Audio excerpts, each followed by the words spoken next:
Bismillahirrahmanirrahim. Assalamualaikum warahmatullahi wabarakatuh.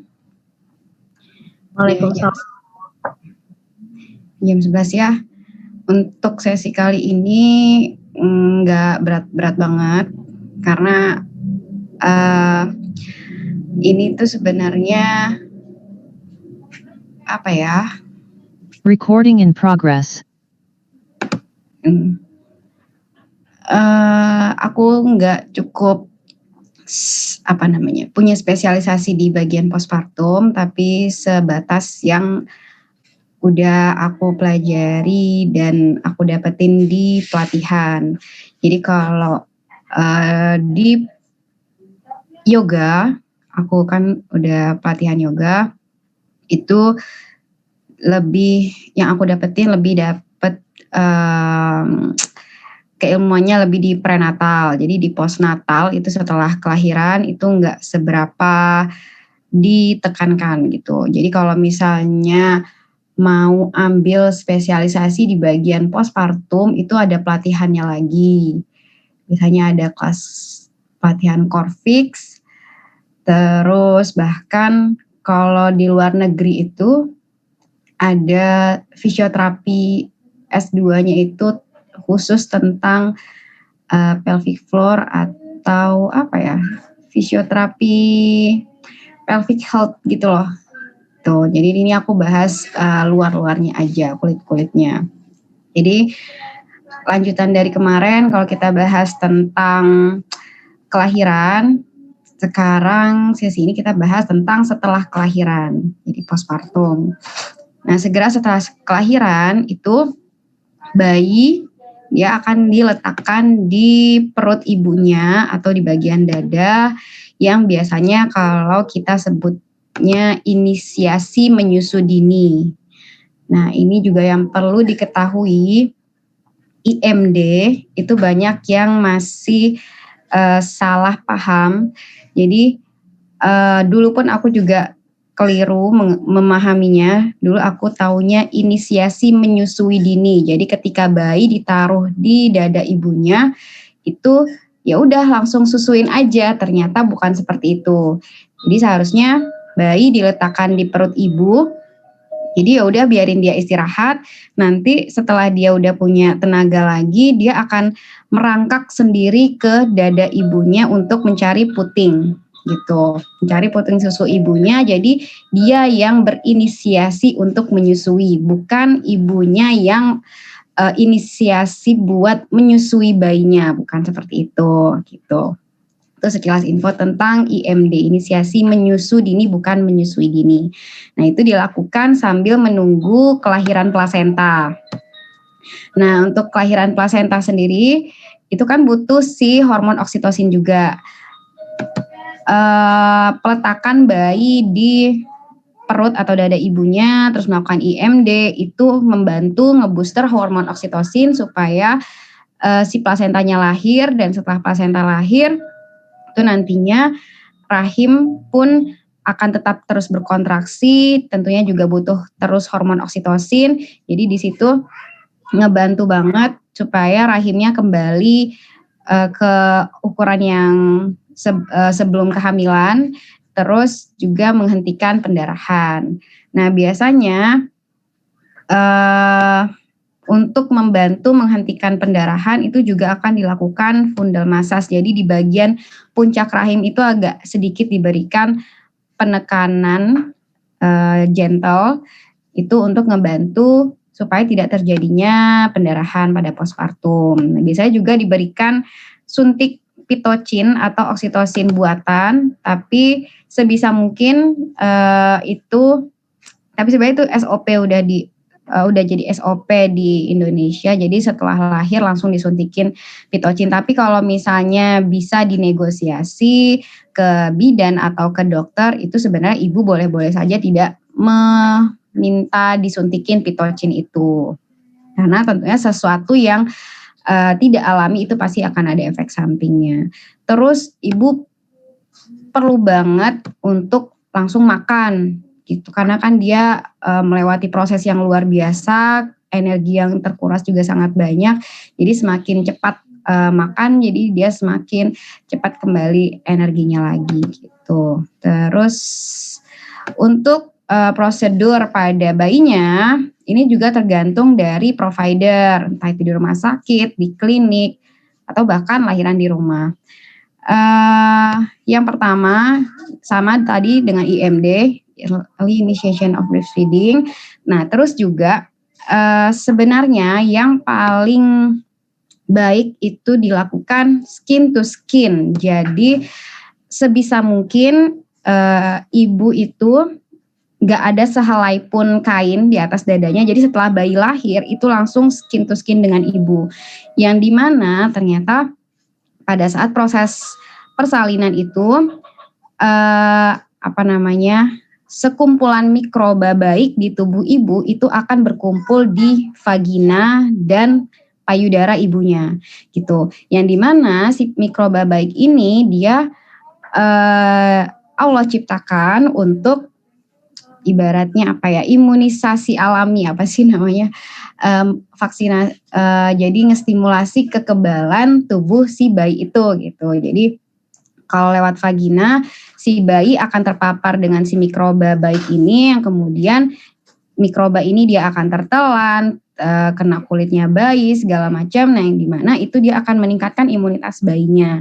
Terus juga lanjut ke skin to skin ibunya buat ngedapetin si mikroba baik itu juga. Makanya penting banget sebenarnya diusahakan untuk kelahiran per vaginam. Bahkan di luar negeri itu ada yang saking dia saking mengagumi adanya si mikroba tubuh yang secara otomatis berkumpul di vagina dan payudara ibunya. Jadi meskipun anak itu dilahirkan secara C-section, jadi dilakukan vaginal swab, vaginal seeding kalau nggak salah. Jadi si vagina ibunya itu, cairan di vagina ibunya itu dilap secara manual ke bayi untuk ngedapetin si mikroba baik ini gitu. Tapi tentunya yang terjadi secara alami itu akan jauh lebih baik dibandingkan dilakukan secara manual kan. Gitu. Terus juga sebaiknya dilakukan delayed cord clamping. Jadi harusnya sih provider makin kesini makin aware soal ini, karena kebanyakan masih melakukan bayi lahir langsung digunting tali pusatnya. Padahal di tali pusat itu aliran darahnya masih lanjut ngalir gitu. Dia bayi lahir itu tali pusat bayi dia masih berdetak, yang dimana itu darah masih dari plasenta masih mengalir ke bayi. Jadi sebisa mungkin darah di plasenta itu dihabiskan dulu ibaratnya gitu buat si bayi, karena itu bisa meningkatkan zat besi di bayinya, terus meningkatkan oksigen juga untuk bayi, terus juga biar bayinya itu nggak kaget langsung dipotong gitu. Banyak manfaat dari penundaan pemotongan tali pusat. Bahkan makin kesini pun juga ada yang meneliti, jadi tidak dipotong sama sekali, namanya lotus birth. Lotus birth itu jadi nanti puputnya tali pusat itu barengan sama plasenta, tetap nyambung ke plasenta gitu. Itu namanya lotus birth gitu. Saking supaya dari plasenta itu tetap dikuras maksimal manfaatnya untuk si bayi. Terus juga akan dicek tentang Apgar score, yang dimana di sini A-nya itu activity, dari aktivitas bayinya, gerakan aktif bayinya itu seperti apa, apakah dia bergerak aktif atau dia lemah, terus nadinya, terus refleks pada saat menangis, dia nangisnya itu yang mukanya mengerut atau cuman biasa-biasa aja, terus dari tampilan warnanya seperti apa, terus nafasnya gitu. Ini biasanya dilakukan oleh provider. Nah, terus juga sebaiknya dilakukan penundaan pemandian bayi karena bayi itu lahir dengan adanya lapisan vernix caseosa. Vernix caseosa ini biasanya kalau yang nggak tahu pasti ini apa namanya, biasanya orang-orang zaman dulu kalau bayinya lahir ada lemak-lemak di kulit itu tuh dibilang ibunya jorok lah segala macam, padahal sebenarnya si lemak-lemak itu ngebantu buat ngejaga kestabilan suhu bayi gitu setelah lahir. Jadi itu sebenarnya nggak perlu yang mesti dibersihin, mesti bener-bener ngeletek segala macam sampai kinclong tuh enggak, bahkan apa namanya, ada penelitian dari ini jurnalnya aku sertain, itu si Vernix caseosa itu juga sebagai antibakteri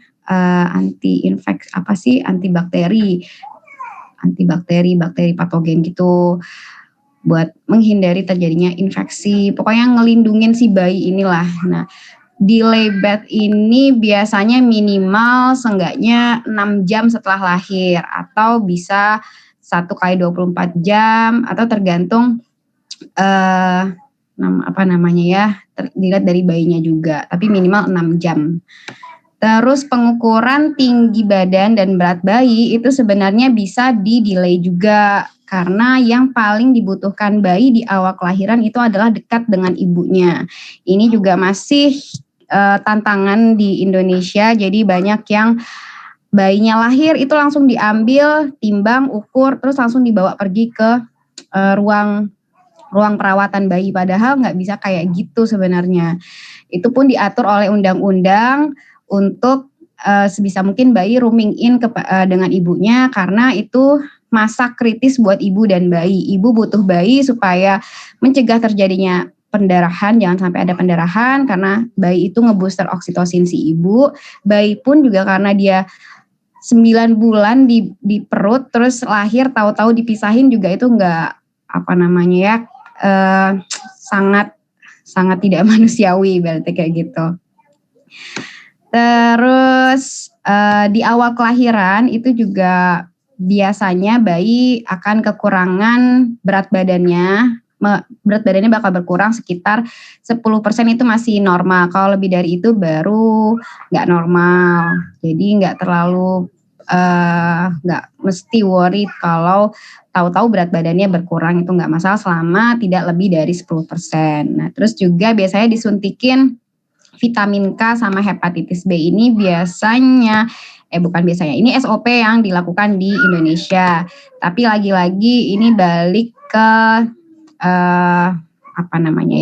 pilihan orang tua. Jadi sebenarnya bisa-bisa aja nggak disuntikin gitu. Erythromycin ini salep buat mata. Jadi bisa diberikan untuk mencegah infeksi pada mata, tapi sebenarnya nggak mesti juga gitu. Kalau aku pribadi bukannya anti, tapi aku lebih ke menghindari zat-zat kimia masuk ke bayiku kayak gitu. Aku nggak melakukan ini selama aku merasa itu belum aku butuhkan gitu. Tapi ngotot-ngototan sama provider. Jadi balik lagi ke pengetahuan dan kondisi anaknya. Nah, terus ini untuk recovery pasca persalinan. Jadi untuk recovery pasca persalinan itu yang biasa dibilang nifas itu terjadi 4-6 minggu. Itu makin berangsur berkurang dari jumlahnya, terus warnanya juga. Nah, kalau misalnya biasanya ada kayak gerenjel-gerenjelan gitu, selama dia nggak sebesar bola golf itu nggak masalah. Tapi kalau misalnya ada yang suatu keluar besar gitu kayak gumpalan darah kayak hati ayam gitu, itu kemungkinan ada terjadi pendarahan. Jadi segera cari provider atau nakes terdekat. Terus untuk yang melahirkan pervaginal yang mendapatkan robekan pada perineumnya itu biasanya akan proses recovery-nya penyembuhannya itu sekitar 2-3 minggu. Tapi ini tergantung banget dari derajat robekan perineum si ibu gitu. Kalau pengalamanku 2-3 hari udah nggak berasa yang gimana-gimana. Tuh pas kelahiran anakku yang kedua ada sedikit lecet, dijahit juga, tapi 2-3 hari udah nggak berasa, udah bisa jongkok segala macam, nggak masalah. Terus tuh soft tenors ini biasanya untuk ngebantu supaya BAB-nya nggak keras, jadi ngebantu itu supaya dia nggak terlalu mengejan, karena kan dikhawatirkan terjadinya hemoroid pasca persalinan. Hemoroid ini wasir, jadi anusnya membengkak gitu. Ini terapi dingin itu ngebantu banget buat yang ngalamin robekan perineum gitu. Jadi bisa cebok air es atau pakai ice pack didudukin. Terus juga hemoroid atau wasir yang biasanya muncul pasca persalinan itu bisa pakai seeds bed. Seeds bed ini dia bentuknya kayak mangkok gitu, bisa ditaruh di kloset duduk biasanya kayak gitu. Tapi berendam di baskom, tapi cuman bagian bokong bawahnya aja itu juga bisa. Itu bisa ngurangin keluhan yang mengalami hemoroid, juga yang mendapatkan robekan perineum gitu. Terus juga karena si proses melahirkan dan kelahiran ini proses yang panjang, dia seperti lari di maraton, itu emang bakal capek biasanya, terus butuh waktu untuk badan kembali fit lagi. Di situ bisa kadang juga kalau misalnya badannya pegel-pegel, kadang diberikan obat apa ya kalau ada medication, tapi kalau aku sih nggak menyarankan gitu. Lebih ke manfaatin yang alami, kayak misalnya lebih sering mandi air hangat buat yang relaksasi otot gitu. Terus juga kram pada rahim itu juga akan terus berlanjut sampai biasanya masa nifas selesai. Kapan butuh pertolongan, dikatakan emergency, butuh pertolongan itu postpartum warning sign-nya ada nyeri di dada, terus ada permasalahan pada pernafasan yang dimana ada kemungkinan terjadi penggumpalan darah di paru-paru atau emboli, atau ada masalah di jantung gitu kan, karena melahirkan itu proses yang panjang, berat, jadi perlu diwaspadai ini. Terus ada kejang, scissors, kejang itu kemungkinan terjadi eksklamsi. Eksklamsi ini biasanya karena tekanan darah terlalu tinggi di ibunya, jadi terjadi kejang, eksklamsi. Terus juga perlu penanganan pertolongan kalau si ibunya itu ada keinginan untuk menyakiti dirinya atau bayinya, karena dari proses dari kehamilan ke lahiran itu kan yang paling berperan hormon, dan pasca kelahiran pun hormon itu benar-benar berubah drastis. Jadi bisa dibilang suatu hal yang wajar kalau emosi ibu itu sangat naik turun, nggak stabil. Tapi kalau misalnya berlebihan itu bisa mengalami postpartum depresi. Ini benar-benar ada kayak gitu.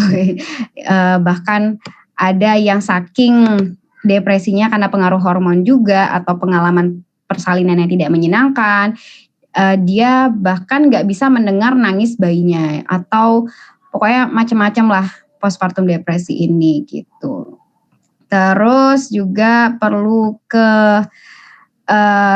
rumah sakit atau vaskes terdekat itu ketika terjadi pendarahan yang dimana melebihi darahnya tuh kalau misalnya sekali haid banjirnya segimana, tapi kok ini tuh bener-bener yang kayak ngucur gitu darahnya, berarti itu kemungkinan ada pendarahan. Terus sama yang kayak ada gumpalan darah itu lebih dari besar telur atau bola bola apa tadi? Bola golf tadi, itu kemungkinan ada pendarahan. Jadi harus ke tenaga kesehatan terdekat. Terus kalau insisi dari si perineum atau C-section, apa sih, operasi bekas operasi itu mengalami apa namanya, ada keluar nanah, terus kok enggak rasanya tuh enggak membaik gitu, enggak sembuh-sembuh, malah makin sakit atau gimana, itu mesti diwaspadai adanya infeksi. Terus ada kemerahan di bagian kaki, bengkak segala macam karena dikhawatirkan ada penggumpalan di bagian kaki. Itu apa, DVT, di vein thrombosis. Terus dari suhu lebih dari 38 derajat ada dicurigai infeksi.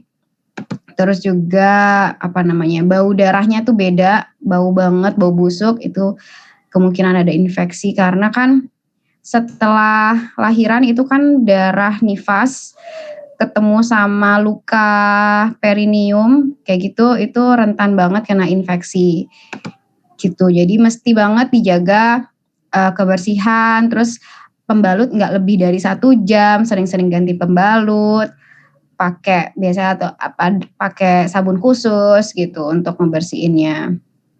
Terus ada apalagi tanda-tanda warning sign-nya kalau ada nyeri kepala, terus pandangan kabur atau nyeri di bagian perut, kemungkinan adanya tensi tinggi atau preeklamsi. Preeklamsi ini biasanya tandanya tadi tensi tubuh ibunya tinggi.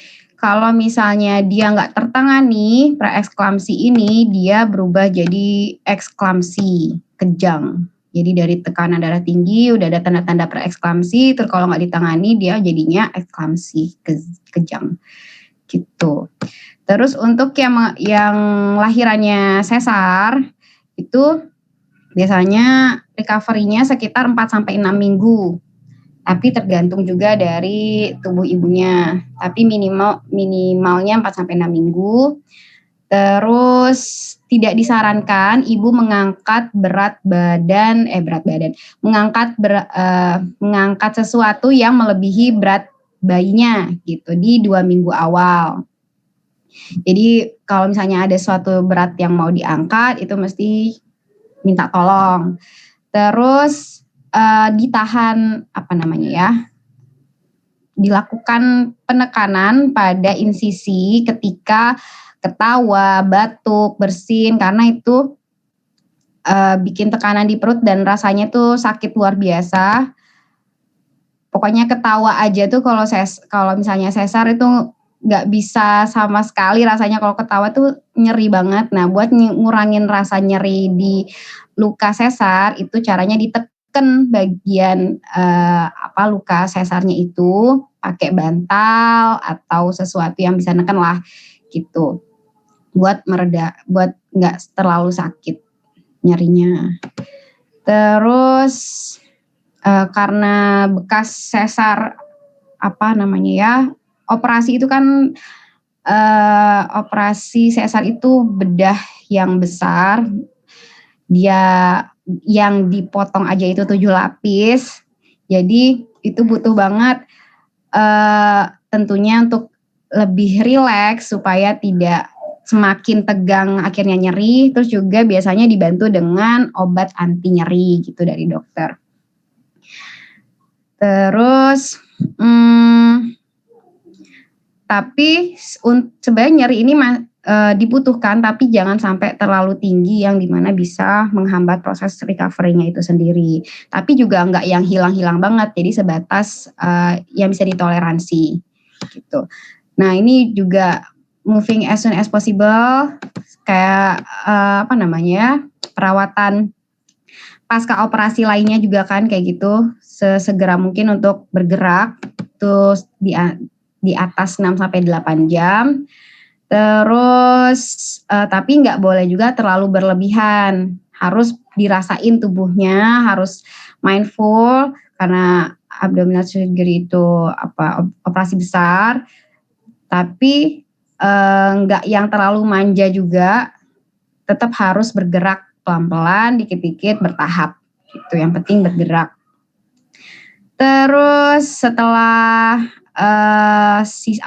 luka sesarnya dikatakan dokter sudah baik, gitu, itu sebenarnya bisa ketemu sama fisioterapi dan, fisioterapi sangat dianjurkan untuk mengajarkan scar mobilization atau scar massage. Tapi ini kita tidak pernah diajarkan karena belum ada, spesialis pelvic floor PT di Indonesia, jadi ini bisa dipelajari sendiri. Dia caranya sebenarnya sama sih kayak operasi lainnya, kan memang disarankan untuk dilakukan massage, tapi disiket. Jadi kalau misalnya ada, luka, insisi, itu kita lakukan massage di sekitarnya dulu.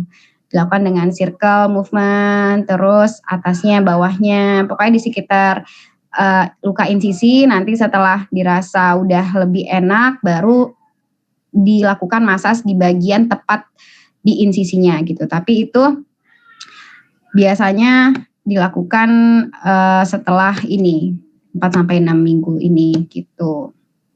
Atau tergantung dari dokternya udah bolehin atau belum. Tapi kadang juga ada yang dokter nggak ngebolehin sama sekali padahal ibunya udah lahiran sesar setahun yang lalu kayak gitu, karena ya mungkin dokternya belum tahu bahwa si scar massage atau scar mobilization ini tuh penting untuk recovery dari luka insisi atau luka operasi itu. Karena dari kalau misalnya luka sesar ini itu tegang, dia nggak elastis, itu ngaruhnya kemana-mana, nggak cuma di bagian perut aja, tapi bisa sampai ke leher. Jadi sakit punggung, sakit leher, itu tuh banyak banget ditemukan pada ibu-ibu yang melahirkan sesar. Karena karena ada ketegangan di bagian luka sesar kan. Si luka sesar ini soalnya dipotongnya itu tuh dilakukan 7 lapis.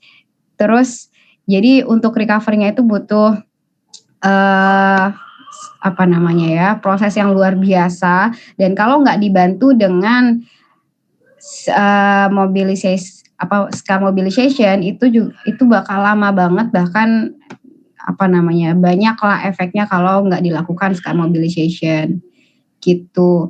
Terus juga disarankan untuk lebih fokusnya di pelvic floor sama core muscle-nya pada ibu postpartum gitu. Nah, terus ini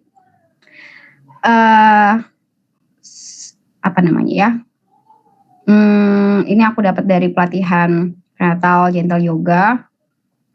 Untuk kapan sih si ibu pasca lahiran ini bisa mulai melakukan exercise lagi gitu. Ada istilahnya back to the mat. Jadi sebelum dia ikut latihan atau exercise yang bisa dilakukan orang normalnya, gimana sih? Jadi biasanya kalau misalnya orang nggak hamil atau orang nggak lahiran, dia bisa melakukan jogging tanpa perlu aware dengan gimana ya aku ngomongnya. Pokoknya nggak ntar dulu aku susun dulu kata-katanya. Jadi back to the mat ini dia dilakukan sebelum aku bingung sendiri. Jadi gini, kalau di yoga itu ada yoga buat orang yang nggak hamil, buat yang biasa aja tanpa kondisi kehamilan atau postpartum gitu ya. Itu biasanya yoganya ya udah bebas, nggak ada kontraindikasi gerakan-gerakannya. Nah gitu. Nah buat masuk ke situ itu kalau pada ibu postpartum harus melewati back to the mat dulu gitu. Nah itu back to the mat-nya kalau pada persalinan yang pervaginal itu 4-12 minggu. Kalau yang sesar 8-16 minggu. Nah, di atas itu setelah 12 minggu atau setelah 16 minggu yang pada sesar itu udah boleh olahraga seperti biasa gitu gampangnya. Nah, tapi pada saat melakukan exercise, misalnya pada masih nifas gitu, kalau pendarahannya meningkat itu mesti diturunkan intensitasnya. Terus kalau misalnya ada diastasis rekti, itu hindari gerakan-gerakan yang bisa memperburuk diastasis rektinya. Terus dimulai gerakan dari 15 menit dulu bertahap dan maksimal 60 menit. Terus untuk ini back to the mat ini dia tidak melakukan gerakan pose-pose berdiri, terus juga tidak melakukan ada inversi kepala di bawah kaki di atas gitu, karena kan masih ada pendarahan gitu, jadi supaya nggak makin deres darahnya. Terus untuk yang melakukan yang operasi Bu ya, dengan operasi itu tidak disarankan meragangkan daerah operasinya seperti melakukan back bending, terus deep twist, jangan sampai terpelintir, baik luka insisinya, terus juga nggak boleh crunch gitu, crunch atau kayak sit up gitu, itu nggak disarankan karena bisa memeras perut. Nah terus untuk formulanya, kan kalau kemarin prenatal juga ada formulanya, kalau postnatal juga ada formulanya. Di sini perhatikan rectus abdominis atau otot-otot di perutnya. Untuk ngecek adanya diastasis rekti itu bisa dilakukan 6-8 minggu pasca persalinan. Gitu, bisa dicek, ada cara ngeceknya, cuman kalau aku belum mendalami itu. Terus perlu diperhatikan juga hormon relaksin karena di tubuh ibu 5 bahkan 9 bulan tergantung kondisi ibunya itu masih didapatkan hormon relaksin. Jadi gerakan-gerakan yang overstretch itu tidak disarankan. Terus perhatikan stabilitas panggul yang kemarin kayak aku bilang, misalnya bahunya kemana, panggulnya kemana. Jadi kalau misalnya bahunya ngadep kanan, panggulnya ngadep kiri gitu nggak disarankan. Jadi square gitu, bahu sama panggul itu square. Jadi nggak panggulnya yang ngedrop, terus bahunya kemana gitu tuh mesti diperhatikan kestabilan panggul. Itu kan karena masih ada hormon relaksin, apalagi simfisis pubis itu gampang stretch, jadi simfisis pubis dysfunction. Terus tulang ekor juga jadi perlu diperhatikan. Terus keseimbangan juga perlu dilatih gitu. Perkuat otot dasar panggul sama core perut. Terus juga latihan breathing yang lanjut diaphragmatic breathing.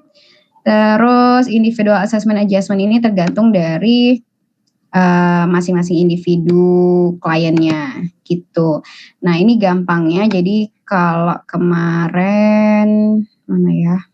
Nah ini bisa banget dipakai buat postpartum juga. Ini boleh semua dilakukan untuk yang postpartum tadi, ngikutin formula yang tadi. Misalnya aku bilang bahunya kemana, panggulnya kemana, misalnya yang kayak gini nih, biasanya banyak kejadian kayak gini, misalnya ngangkat satu gini tapi panggulnya lebih menceng ke kanan, jadi panggul kirinya lebih tinggi, itu nggak boleh, jadi harus tetap sejajar sama bahu gitu. Terus kayak gini juga kadang panggul sebelah kirinya drop ke bawah, terus kanannya lebih tinggi, atau kebalikannya itu juga nggak boleh, harus tetap sejajar square dengan bahu. Nah ini juga mesti square dengan bahu, nggak boleh yang satu menceng, satunya lebih tinggi, nggak, jadi mesti sejajar sama bahu tuh, untuk ngejaga stabilitas dan keseimbangan. Terus, nah ini yang nggak disarankan untuk ibu postpartum. Jadi gerakan-gerakan yang berdiri udah nggak boleh dilakukan dulu pada waktu back to the mat. Nah, setelah selesai back to the mat tadi, baru boleh dilakukan gerakan-gerakan seperti biasanya. Ini gerakan duduk. Yang dihindari cuman gerakan berdiri aja. Sisanya ini boleh, ini aman insya Allah dilakukan gitu. Gitu, sudah selesai. Dah, cuman itu aja. Core issue. Sebenarnya ada nggak ya aku nyimpen? Banyak kok kalau misalnya nyari di YouTube si scar shake gimana ya? Coba aku lihat. Bentar.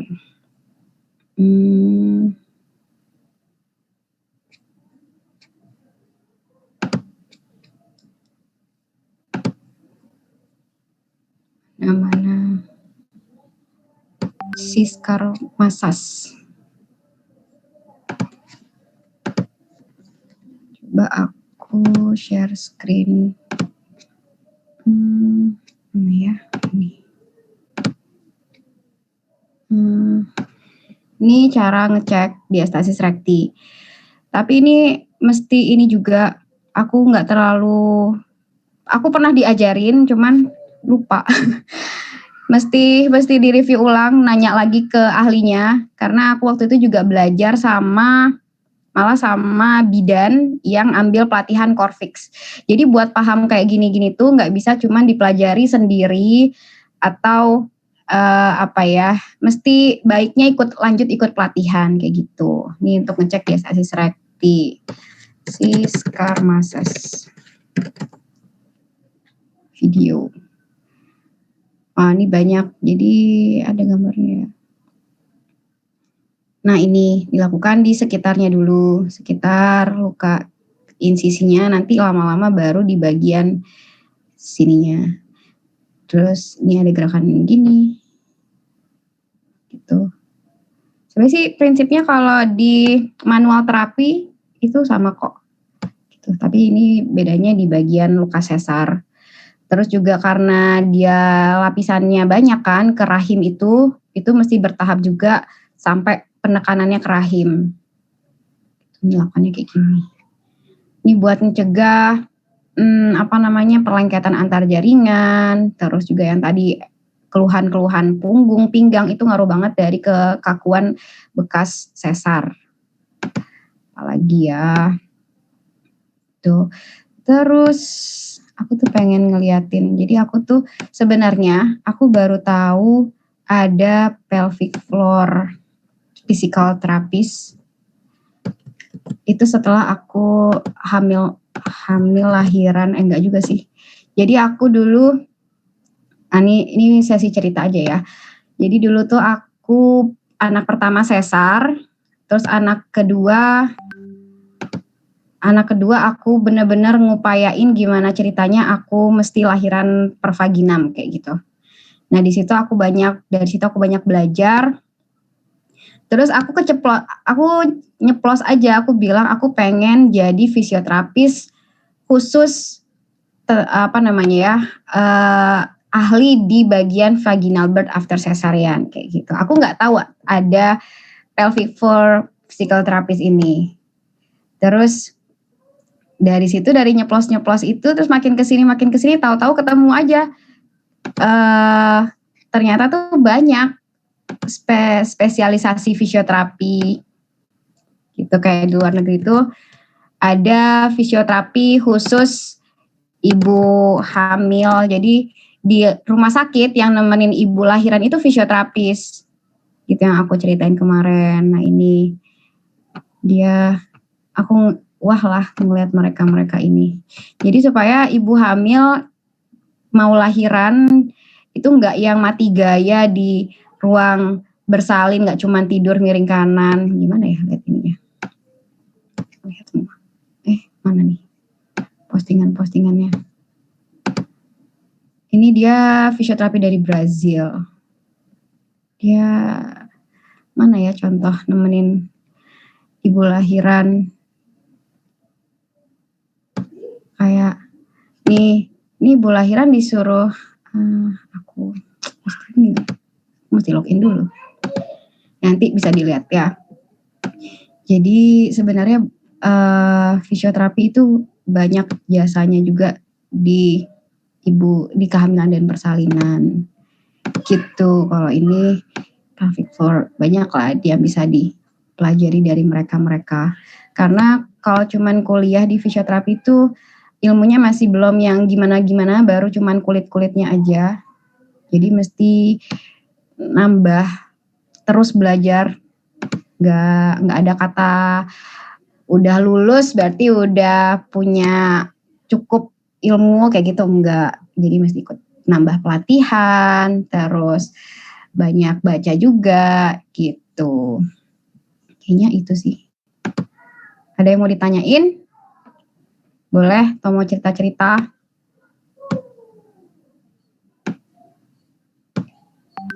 Aku udah stop share di chat. Gak ada. Dulu aku cerita gimana lahiranku aja. Jadi aku mau lahiran. Jadi aku sesar, 11 bulan kemudian aku udah hamil lagi. Nah di situ kalau ketemu dokter itu sama sekali nggak boleh buat lahiran normal. Karena dikhawatirkan bekas sesarnya robek. Tapi setelah aku cari tahu, aku baca, aku cari tahu yang pengalaman-pengalaman ibu lain, itu ternyata bisa, asal memang dipersiapkan. Tuh, ada banyak persiapannya, kayak salah satunya tadi si scar massage, jadi bekas sesarnya itu sering rajin-rajin dimasas, terus latihan diaphragmatic breathing juga, buat intinya gimana ceritanya si bekas sesar ini dia kuat elastis kayak gitu. Itu aku upayain. Nah, terus sampai mau lahiran itu sama sekali nggak dapet dokter atau rumah sakit yang ngedukung aku buat lahiran normal. Gitu. Tadinya kepikirannya ya udahlah nanti dirasain udah bukaan lengkap baru ke rumah sakit jadi cuma numpang lahiran. Tapi alhamdulillah dapet info dari teman ada bidan yang mau bantu lahiran di rumah. Gitu. Sebenarnya kalau buat orang zaman dulu lahiran di rumah itu biasa banget, bahkan nenekku anaknya 13 itu semua lahiran sendiri di rumah tanpa siapapun kayak gitu, dan aku terinspirasi dari beliau gitu. Terus ya udah dari situ aku tekad buat lahiran di rumah. Dan bahkan sebenarnya lahiran di rumah itu biayanya lebih besar dari lahiran di klinik, karena ibaratnya si klinik ini dibawa ke rumah, jadi nggak sembarangan bidan juga menerima pasien lahiran di rumah. Mesti dicek rumahnya juga, posisi pintunya, terus posisi kalau misalnya terjadi sesuatu yang emergensi, gampang nggak dibawa keluar, dibawa ke rumah sakitnya, jarak antara rumah ke rumah sakit, segala macam.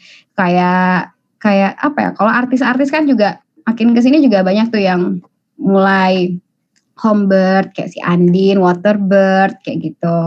Itu sebenarnya biayanya jauh lebih mahal, tapi dibandingkan sesar di rumah sakit itu sesar jauh lebih mahal biayanya. Gitu. Terus ya itu dengan aku mempelajari gimana ceritanya proses persalinan, tahu bukaan tanpa pemeriksaan dalam itu ciri-cirinya seperti apa yang kayak kita pelajari kemarin, itu bisa banget diprediksi, oh ini aku masih kira-kira ini masih bukaan segini nih. Oh aku nih masih fase awal nih, masih fase laten. Kira-kira nanti malam lah atau berapa jam lagi. Itu bisa banget diprediksi. Dan pada dasarnya pun ibu hamil itu udah dikaruniakan insting untuk lahiran gitu. Kayak hewan mamalia lainnya aja, kalau udah mau lahiran tuh baru yang siap-siap cari tempat kayak gitu. Jadi ya udah aku kemarin itu pas dirasa udah makin kuat kontraksinya, baru panggil bidan ke rumah, bidan datang nggak nyampe setengah jam lahir. Jadi ibaratnya bidan datang tuh cuman nangkep bayinya aja gitu. Terus anak ketiga juga sebenarnya kalau misalnya udah pernah lahiran normal itu lebih enteng, lebih nganggap, kadang kebablasannya nganggap remeh, oh udah pernah lahiran normal ini, terus nggak yang gimana-gimana, nggak yang seheboh persiapan sebelumnya. Terus itu juga cobaan banget. Terus apa ya? Nah, kalau kemarin aku di kehamilan ketiga, itu aku ngalamin diastasis rekti, jadi hamil gantung.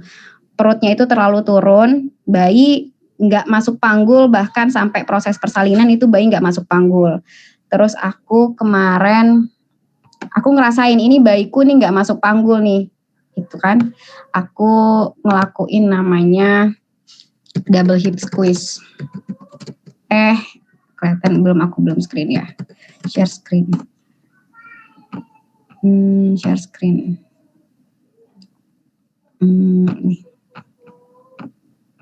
Nih aku ngelakuin double hip squeeze. Jadi double hip squeeze ini dia ngebuka panggul. Jadi ada bagian kalau misalnya belum masuk panggul, dia lebih ke area sini nekennya, dibuka panggulnya. Pas dilakuin double hip squeeze ini, barulah berasa bayinya itu masuk plek gitu.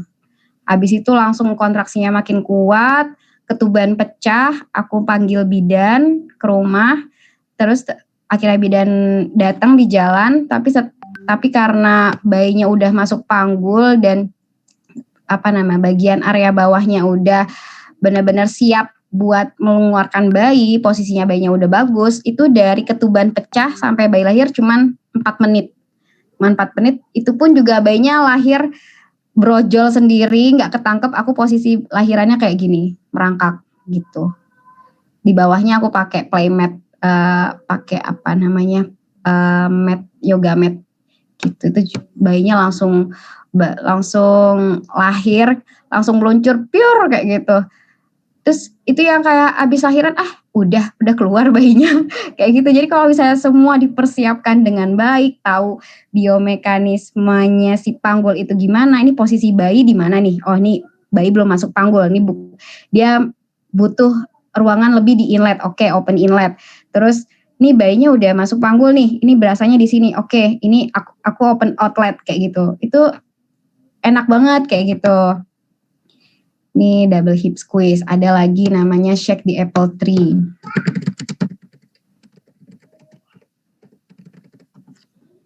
Shake the apple tree. Nah kayak gini. Jadi digoyangin panggulnya. Mungkin yang tadinya posisi janinnya agak miring-miring, itu digoyang-goyang-goyang, janinnya jadi lebih gampang memposisikan diri untuk buat masuk panggul. Gitu. Ini ranah banget lah. Ilmu fisioterapi kepake banget. Aku bersyukur meskipun aku nggak kerja, aku lulus langsung nikah kayak gitu. Dari dasar-dasarnya kayak belajar kinesiologi, anatomi, itu kepake banget buat belajar, buat kehidupan sehari-hari sebenarnya gitu. Sekarang jam 11.48, 10 menit lagi. Apalagi ya? Apa ada yang mau ditanyain? Nyelip aja. Atau mau apa? Terus itu nanti materinya aku rapihin lagi karena itu berantakan. Aku sih nggak kurang ini, masih berantakan lah, masih belum aku rapihin banget. Terus untuk tugas aku minta, ayo apa tugasnya? Aku minta 3 soal. Jawab 3, bukan jawab siapa. Nah, aku minta kesannya apa setelah mempelajari tentang childbirth education ini, kesannya gimana setelah mempelajari ini, terus ilmu apa yang didapat, yang kedua ilmu apa yang didapat, ilmu baru apa yang disukai atau yang didapat, segala macam. Pokoknya ilmu apa yang paling nempel, paling lekat, paling dipahami, terus kira-kira ke depannya manfaat gimana ya? Nantilah aku tulisin ya. Ini dulu intermezzo dulu. Yang ketiga, gimana caranya memanfaatkan ilmu yang udah kalian dapat gitu. Jadi yang pertama kesannya apa setelah belajar ini, yang kedua ilmu apa yang didapat, yang ketiga gimana caranya memanfaatkan ilmu yang udah kalian dapat. Jadi ilmunya udah, ngamalinnya kayak gimana nih gitu. Ada yang mau tanyain nggak? 11. Saya mau nanya. Apa boleh? Kan kalau misalnya ibu baru lahir itu kan banyak yang khawatir kalau ada selulit ya Bu. Itu ada nggak sih penanganan fisioterapi buat menangani selulit di daerah kriminal? Itu Kalau aku sih, tergantung selulit itu tergantung dari masing-masing ibunya. Ada yang gampang selulit, aku ada nggak ya? Kalau aku sih nggak yang gimana-gimana dan nggak terlalu ini itu banget. Tapi kalau misalnya dilihat dari kan itu sebenarnya apa namanya? Tadinya udah ngelebar gitu. Otot-ototnya udah ngelebar terus tahu-tahu ngeciut gitu. Jadi ada kerengkel-kerengkelnya gitu ya. Tentunya dengan dikuatin ototnya, dikencengin lagi ya, balik ke assessment dulu. Dia apa namanya, dari postur keseharian juga bisa dibantu, terus PR exercise-nya di rumah apa aja. Kalau misalnya di bagian bokong buat nguatin, lebih ke apa ya? Sebenarnya sih ini PR-nya apa ya? Entar dulu. Jadi tergantung aku jadi ngeblank. Biasanya gampangnya kalau nemu kasus yang kayak gitu, ya udah kalau aku ngoper ke ahlinya gitu. Apa sih aku jadi ngeblank, sorry. Entar. Kalau kalau aku ngeblank. Jadi nanti kalau misalnya nemu aku kasih tahu ya. Tuh, sorry. Ada lagi? Makasih ya Kak. Ya, sama-sama. Maaf nanti kalau misalnya dapat aku ini.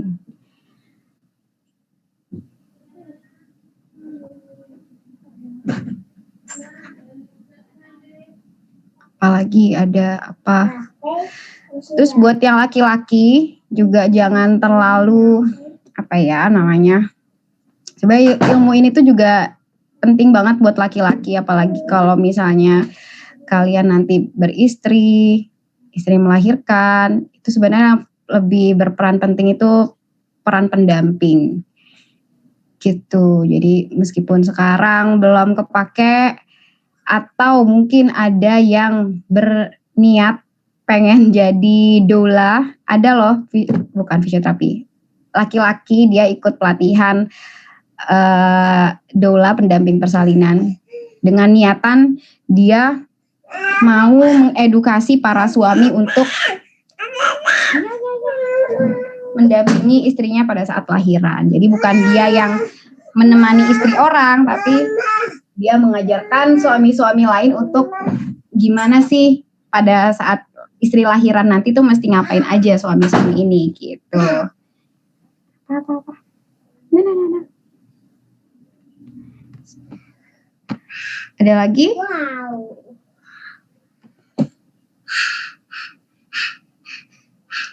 Kita absen bersama dulu aja kali ya, Bu.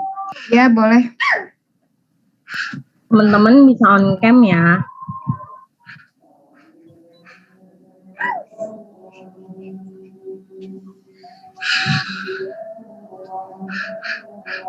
Paras, Heldo, Aba,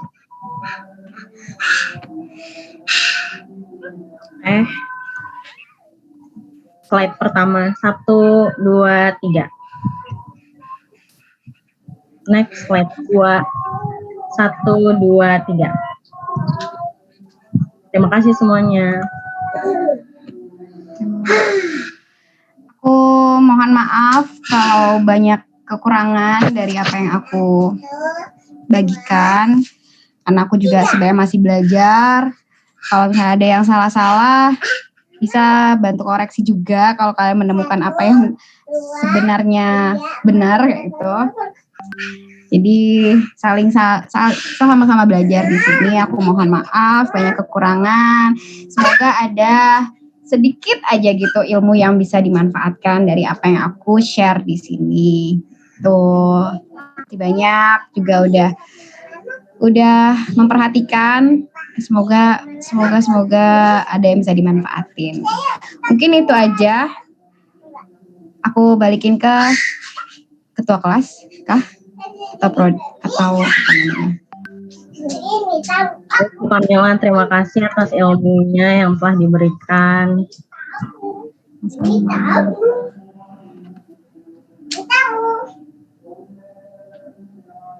Baik teman-teman, kita sudahi perkuliahan kita pada hari ini. Terima kasih untuk semuanya. Saya tutup. Wassalamualaikum warahmatullahi wabarakatuh. Waalaikumsalam. Waalaikumsalam. Terima kasih Bu Kamila. Waalaikumsalam. Terima kasih.